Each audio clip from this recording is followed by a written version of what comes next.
Plano ni Kim at Paolo sa Holy Week. Ibinunyag, magkasama kaya bang magsisimba?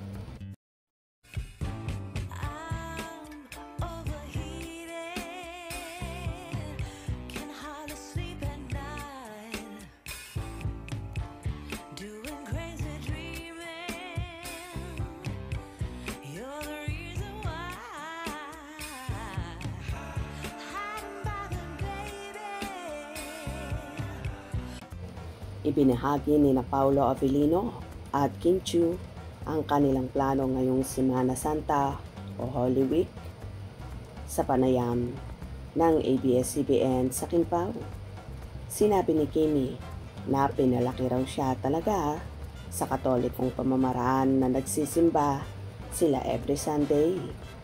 Mama ko katoliko, as in, sobrang talaga, every Sunday nagbibihis kami para pumunta ng simbahan. And ang nai-instill ko sa mama ko bago siya nawala is mag-pray ng rosary every day. Kwento ng actress. Sabi naman ni Paolo, just like Kim's, ay very religious din daw ang kanyang pamilya. Hanggang ngayon, nagpapadala pa rin sila ng mga Bible quotes or Bible verses or anything that can help me, kaming magkakapatid, to uplift us, especially, say ni Paolo, when asked kung paano sila nagre-reflect kapag ganitong Holy Week. Ayon kay Kim, ay nagpupunta siya sa less crowded at tahimik na lugar. Magpunta sa church and give thanks and sacrifice something. Kasi si Lord nag-sacrifice naman siya ng malala para sa buhay natin. Say ni Chinita Princess.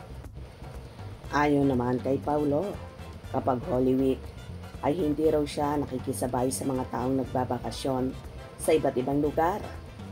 Madalas, mag-isa lang ako sa bahay. Nagsi-self-reflect lang ako. Ina-assess ko rin yung mga pagkakamaling nagawa ko or kung paano ko po may improve yung mga parts ng personality ko na sa tingin ko hindi maganda yung epekto sa ibang tao. Sad naman ni Paolo. Well, sagrado nga ang paniniwala ni Kim at Paolo sa araw ng Semana Santa. Kaya naman posible kaya ba silang magkasama sa Holy Week na magsisimba at sa tahimik na lugar lang sila mag-i-stay para na rin makapagpahinga ang lovebirds na alam naman natin kung gaano kalagari ang mga ginagawa nila nitong mga araw. Kaya naman, deserve ni Kim at Paolo na makapagpahinga ng bonggang-bongga, yung walang mang-iistorbo at mga marites sa paligid nila. Hope you enjoyed. Please subscribe for more info.